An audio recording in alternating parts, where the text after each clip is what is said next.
What's up, guys? My name is Gustavik. Welcome to the Untold Alternatives. Yeah, we seem to be in an era of diplomacy and dialogue because in the last couple of years, the world has witnessed a lot of conflicts and crises.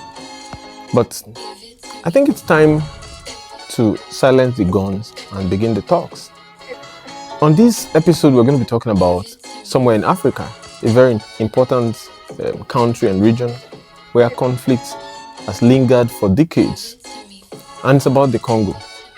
If you've stayed with me to this moment, please subscribe to this channel and welcome to another interesting episode on the Untold Alternatives podcast.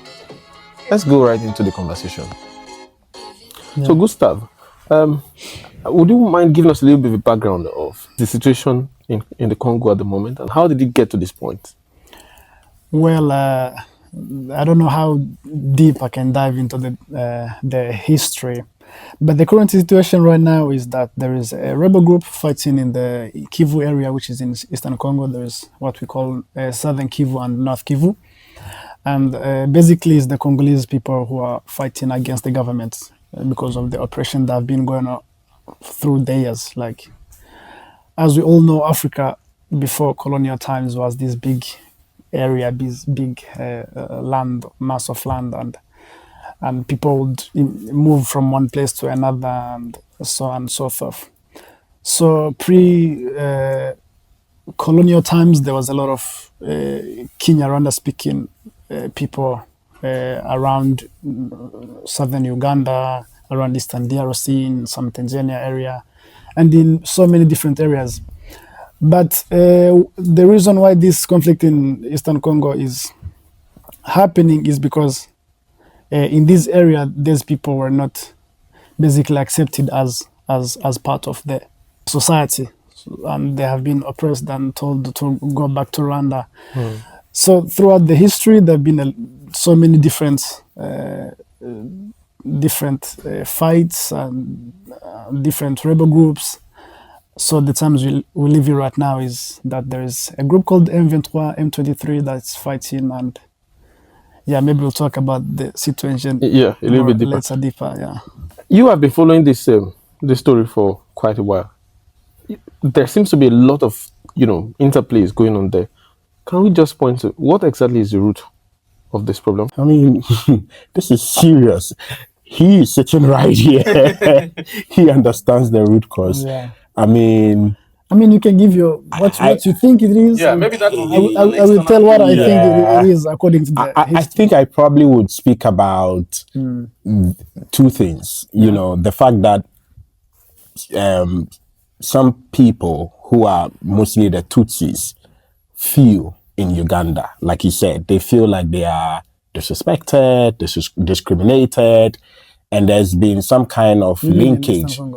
In Eastern Congo, yeah. Yes. There's been some kind of linkage where they are said to go back to Rwanda because they have never really been accepted as part of Congo, which is a place they claim as home. And so those kind of discrimination, and there's been cases, in fact, the UN has investigated cases where army generals who are from Eastern Congo have been killed because of their connection to that ethnic group. And so many political statements have been made against this ethnic group. So there's a bigger case of discrimination against them. But there's also, and again, one has to be very careful here. There's also the case where it feels like Rwanda wants to take a part of Congo. And that part of Congo is where it's rich, the mineral part of Congo. Yeah. In fact, some studies have shown that the part of Eastern Congo, Kivu, North Kivu and South Kivu and all those areas would be 5 times bigger than Rwanda. It should be 5 times bigger than Rwanda. Maybe if of course, if I can go ahead. So I mentioned the history a little bit area. If we dive deeper into this history, so in pre-colonial history, there was a bigger Rwanda that we know Rwanda right now. As I said, it was up to eastern part of Congo, where people lived there as Rwandese. Rwanda is fortunate in a way that they have one language, one culture, so they have had this kind of sense of nationality even before the colonial times.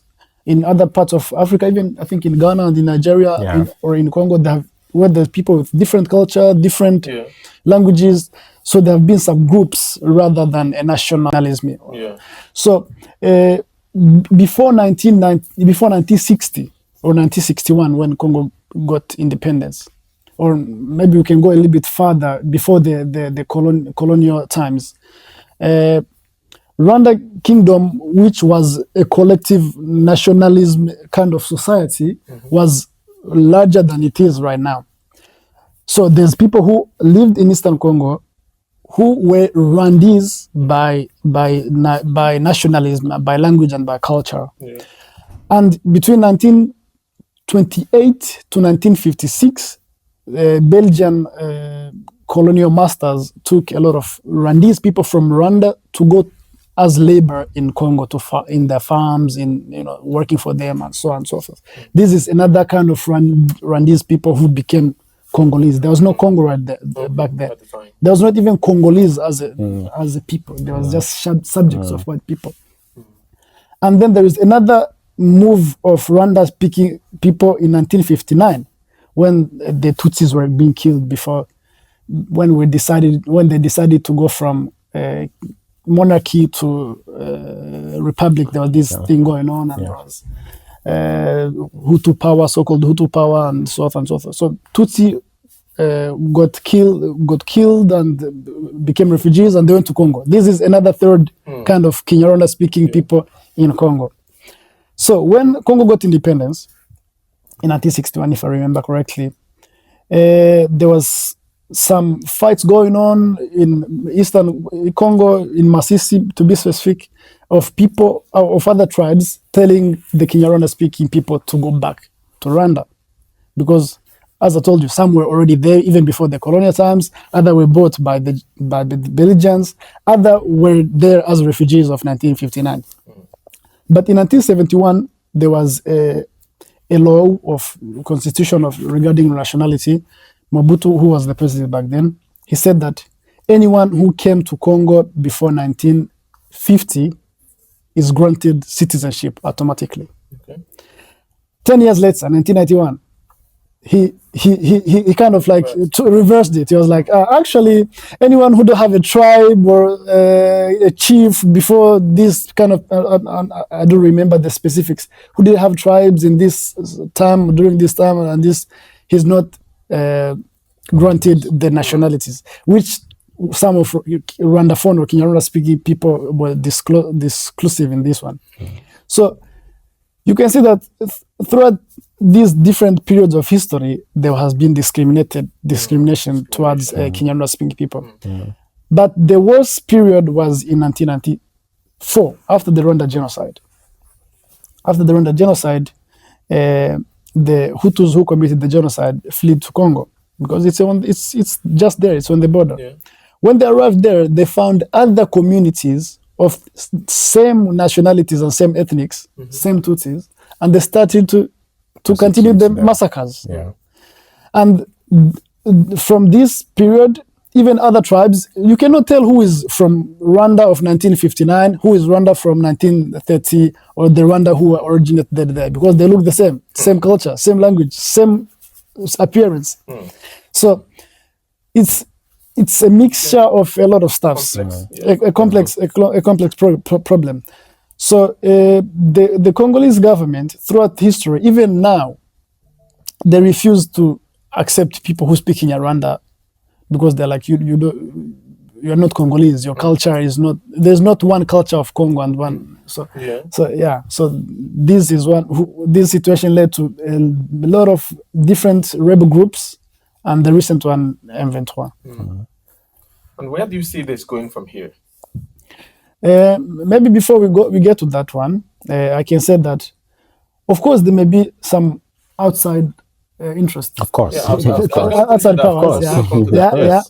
But the cause of the fights, in my opinion, is I can go as far as calling it a noble cause of fighting. Okay.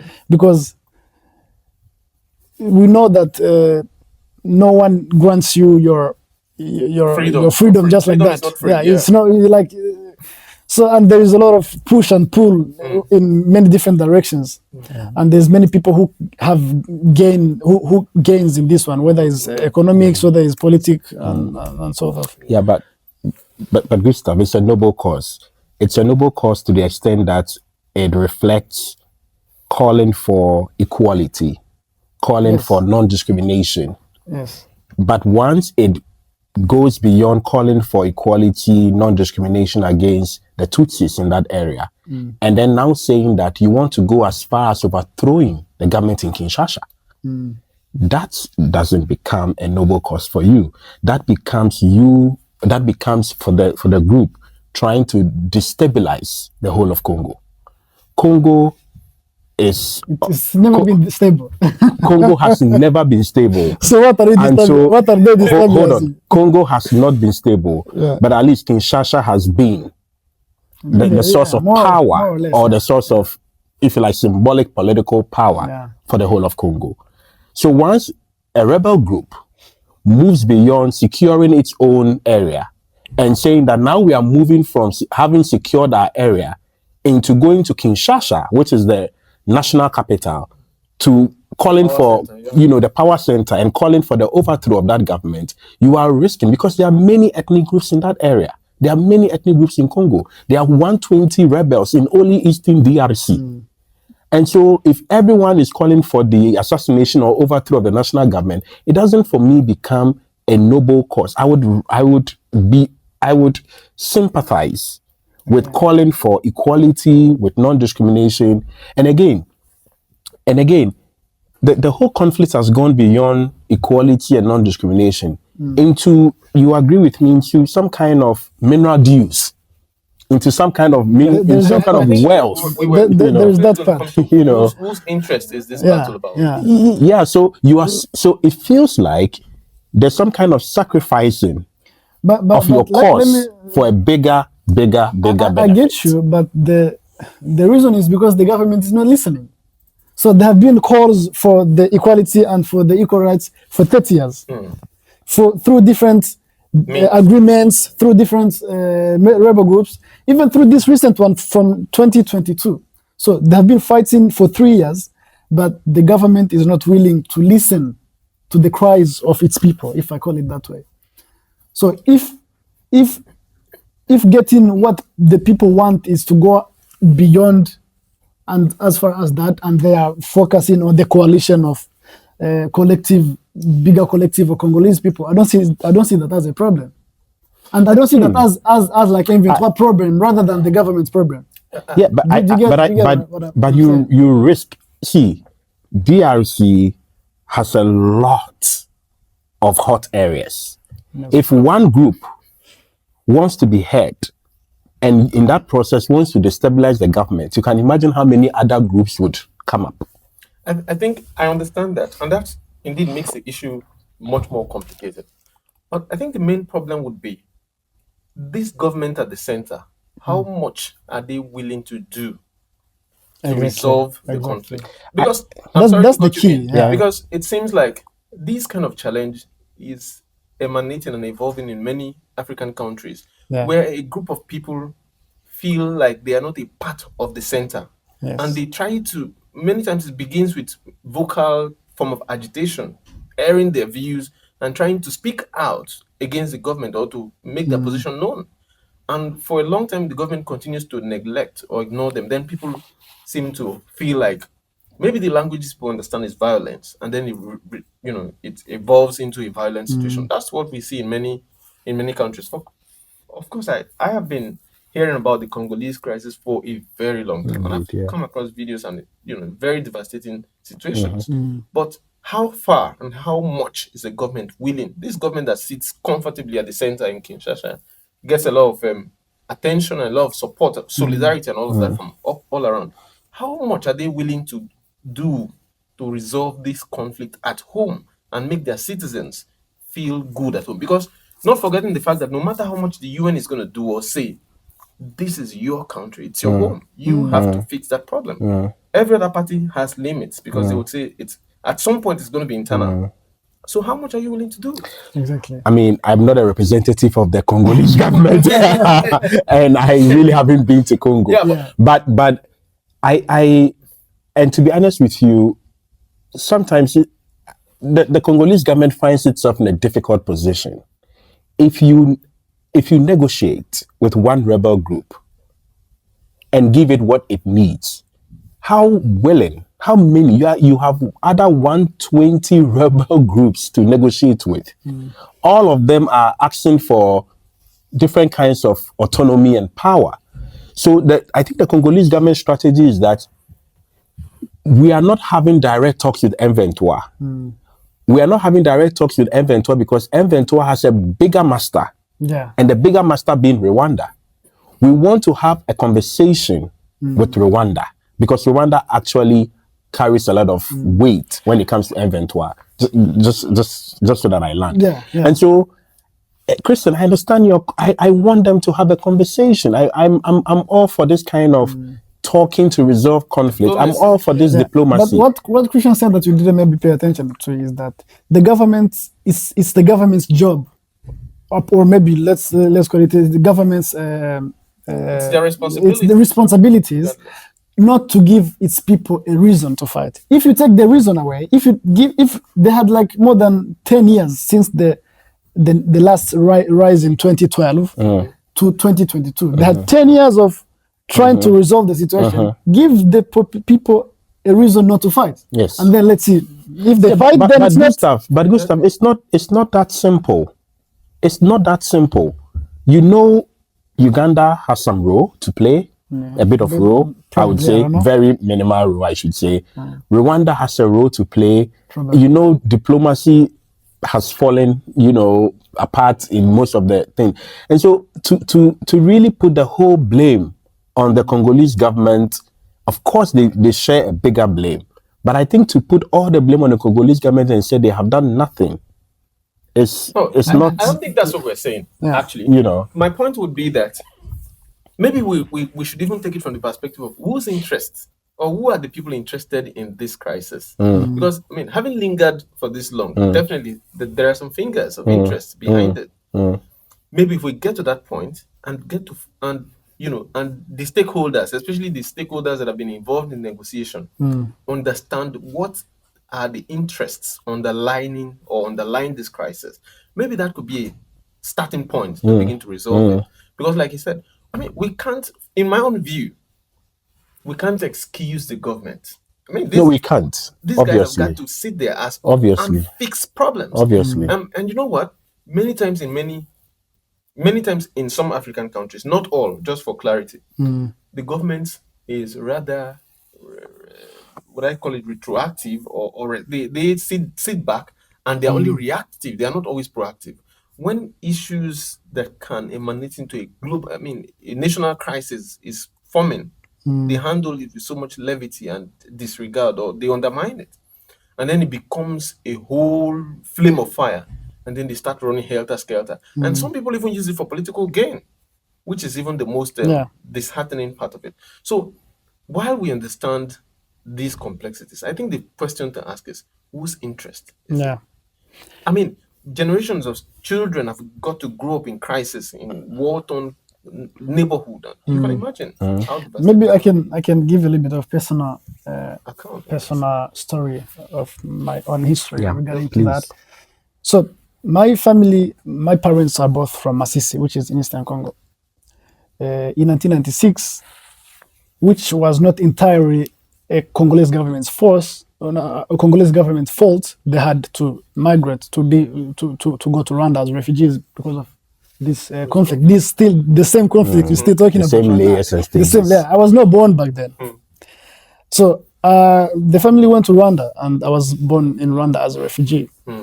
So as we talked earlier, most of the Tutsis in Eastern Congo and the Rwandese people, even the Hutus and the Twas, there's three main groups in Rwanda, they look similar to Rwandese people. Nevertheless, most of those refugees don't become Rwandese when they get to when they flee as refugees.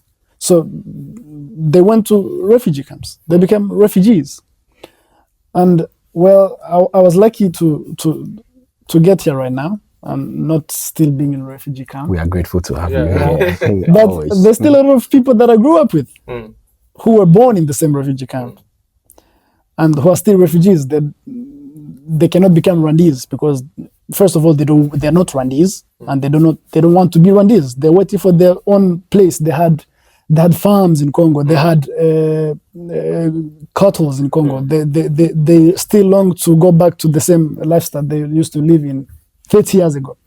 So you are telling me that someone who were born in these circumstances and raised in this place, if you give him a cause that can give him back what he's been longing for 30 years, do you think he's not going to grab to the opportunity? Of course he will. And there's a lot of other people who are going to benefit from this, whether it's political as we said or whether it's financially. But you'll be stupid not to go for it, even if there is a slight chance of you getting what you want. You get me? And I respect that. But I respect that. I'm all for a way of resolving this in which the true authentic sense of you going back, other people going back and feeling part of Congo is there. This thing about, the conflict masquerades itself in a lot of ways. I want the conflict to be resolved in such a way that you can go back, people can go back, be part of their community. But this conflict is mirrored, it's masked in different ways where sometimes it shows up as ethnic conflict, but sometimes it actually shows as conflict over resources. So how do you untangle all these multiple layers? You are speaking from, and I genuinely feel what you are saying. If you ask me, I think it's very simple. Tell me. First of all, the Congolese government have never even once talked about the refugee problem because they think of them as Rwandese. Even here in Finland, sometimes when I used to meet other fellow Congolese who are from western part of Congo, whenever I said that I'm Congolese, they're like, "No, you're not." I'm like, "We're not. We are this far from the country, and still the discrimination is still there because of how you look. You're Rwandese because of how you talk, because of your language. You're not. No. So if the government have never acknowledged this refugee problem, they've never talked about it in the openness. So Congo is big enough. It's big enough to fit, to accommodate everybody. So start by looking like what is really going on. Because this conflict have been used even by Congolese government, political powers, as a political key. For example, when Felix Tshisekedi was running for president in 1918. And that's their president. The current president. He used to talk, if you elect me, if I become president, I will resolve the issue in Eastern Congo. And people are like, yeah, maybe you have someone who is coming to make a difference. And then again, in 2022, when he was running for president, he was like, if I become president, I'm going to bomb Rwanda. I'm going to take the regime off and the Rwanda is the aggressor. So the tone changed because of... So look at the root cause of the problem, try to resolve it, and talk to the key players because you don't have capacities of fighting them. Then look at find the common ground and... Yeah, I understand you. So I think generally the M23 is requesting for three things. Of course, there are many layers, but I think I just put them together as three things. One, they are asking for kind of political and territorial control over North and South Kivu and that other areas. They are also calling for integration into the national forces, the police. They want to even have a kind of a police for that area that is manned by themselves, So they are calling for this integration. And the most sticky of all is they want direct conversation with the Congolese government. And so far, the Congolese government has shied away from granting them that because the Congolese government sees Rwanda as being the main factor in this. So they would rather have a conversation with Rwanda than to have a conversation with M23. So that has been the main request, I guess, I would say. Yeah, I agree with you on that. Actually, the requests were a little bit more shallow, not straight to the point like that. Before the capture of Goma and the capture of Bukavu, which are like major cities in both in the areas. So now they have more leverage. Yes. If you talk in business wise or any kind of, certainly do. they have more leverage, and the government force has shown not to be able to handle them. Indeed. So they have the say in the negotiations. And actually, I don't think that it's the Congolese government which is not willing to the talk. I think it's the power behind them. Okay. Yes. So we are all looking for powers behind it.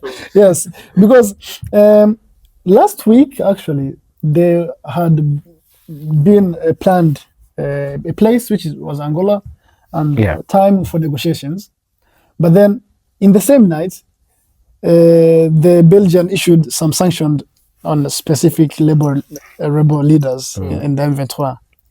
And whenever I feel like, in my opinion, whenever we are like closer to the negotiations, someone in the West pulls some strings, and then we are back to square one.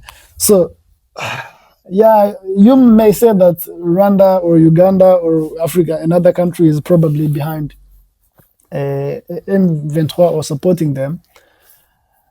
But Congo as well, there's, for example, other rebel groups, like FDLR, we didn't mention it, which is like the Force for Liberation of Rwanda, which is based in Congo. Yeah. Which has been in the real liberation movement. which has been in the east of Congo for 30 years as well. There is Burundian, some liberation forces, I don't know the names, that are there. There's Burundian government forces that are fighting alongside the Congo government's forces. So yeah, I think that's the bare minimum they can ask for. So I think I'm going to just switch this conversation to a different direction a little bit. Maybe before that, the reason why I think this is the bare minimum that they can ask for is because those resources that you're talking about, that we mentioned earlier, most of them are found in the region, as we said. There is the biggest coltan or cobalt mine. It's, I think, the world's 70% of cobalt comes from that area. It's Ruvaya. It's Eastern Congo. Even the name Ruvaya is actually Kinyarwanda, which is the same language that's speaking in Rwanda. So how come that this area, the oil resources are from there, but it's the most insecure area, the least developed area in the whole region? So I think that's the bare minimum they can ask for. It rings a bell of resonance, you know? Yeah. But I said I was going to switch the conversation a little bit. Let me switch it and make it a little bit complex. Then we wrap it up there. Recently, one of the past presidents of Nigeria said that, I mean, if you look at Africa, democracy seems to be on, what I call it, backtrack or retreat. Because many people have realized that their lives seem to be getting worse under the purported form of democracy we practice. And this leader said that the kind of democracy or the kind of leadership structure many African countries are practicing is contrary to Ubuntu, which is the typical indigenous African culture, which is I am because we are. But now it's I am because I can grab, which is what most people in the power position seem to display. Now, I am thinking that maybe we need to revisit the way our leadership structures are and go back to that Ubuntu indeed. Because when you talk about people in resource-rich regions living in poverty, it rings a bell. It happens in almost every African country. People in resource-rich regions are some of the poorest people. So, but if you go to other countries, other parts of the world, it's like you see the other way around. Yeah.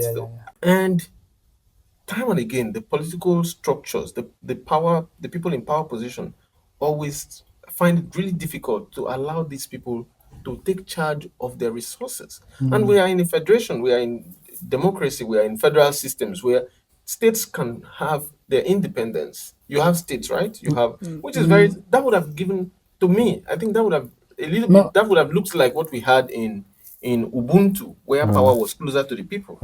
People at the local level can decide on their own resources.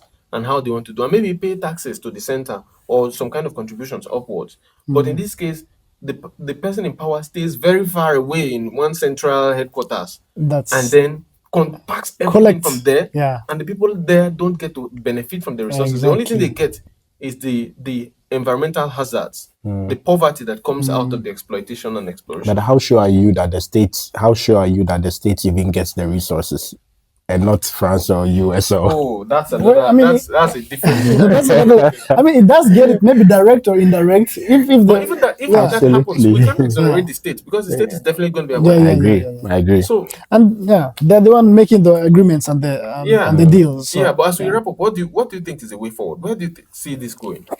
well, in my opinion, I think that the only way forward is if we're talking in the Congo context, Yes. I think it's for Kinshasa to have less power over the region because it's proven right that it's not able to since the independence. It's more than up to 70 years. It's been proven not to be able to control the area. It's never controlled the area even for 1 year, not even for 1 year. So I think it's to maybe start from the beginning. Let's see what kind of method that can work for a longer time, and if it's giving up for the control of police and of military to those people in that region, because they have proven now for 2 months they've proven that they are able to actually lead and be leaders of those other areas.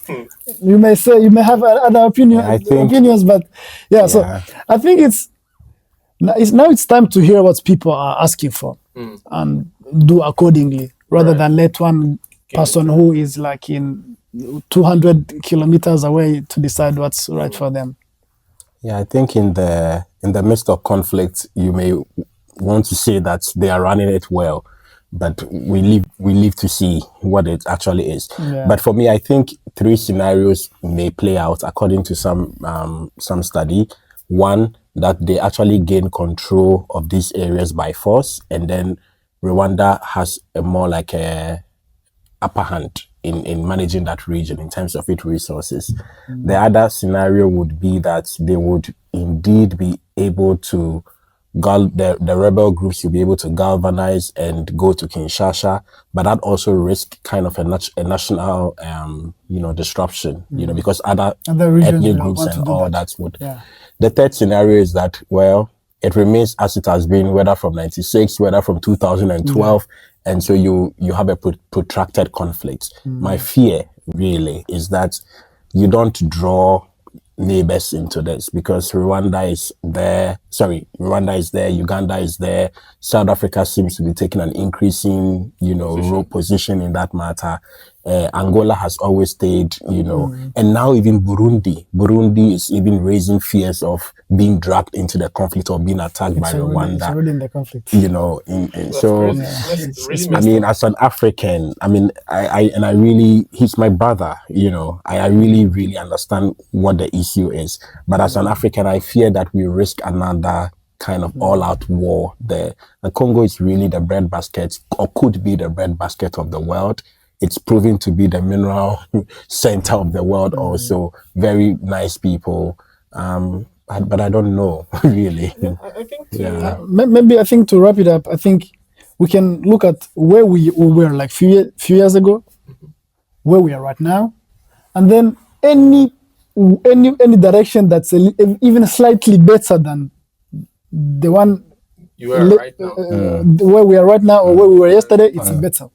Any path that is slightly different from that's promise good for the people, let's go there. And that path will be dialogue, really. Whatever it is. Yeah, I think it's in my view, it's time that these leaders must know that they have come of age. You can't be living as kids anymore. You must now learn to dialogue, resolve issues by sitting on the table and trying to sort things out through dialogue, and not always by the gun. Because sometimes, I mean, the suffering is uncalled for. Absolutely. Final words as we wrap up. Any final words? Or you dropped it already? I think I want to see a more increasing role of AU in managing the conflict. That's another. But that's another issue, really. That's That's a toothless bulldog, really. It can always bark. It never has bitten. Yeah, but Yeah, Gustav, you have something too. Well, maybe I'll end this conversation with saying that it's always good to talk about things that are happening. And thank you for having me, first of all. And I think people should talk based on research and based on facts, and people silence the guns and start talking. Yeah, I think that's a very true. Yeah. It's time to silence the gun and start talking. Yeah. On this note, I'd like to say thank you for coming. It's been a pleasure. It's been a very interesting conversation. Please remember to subscribe to this channel and follow us in the series of conversations. And you can also share your thoughts in the comment section.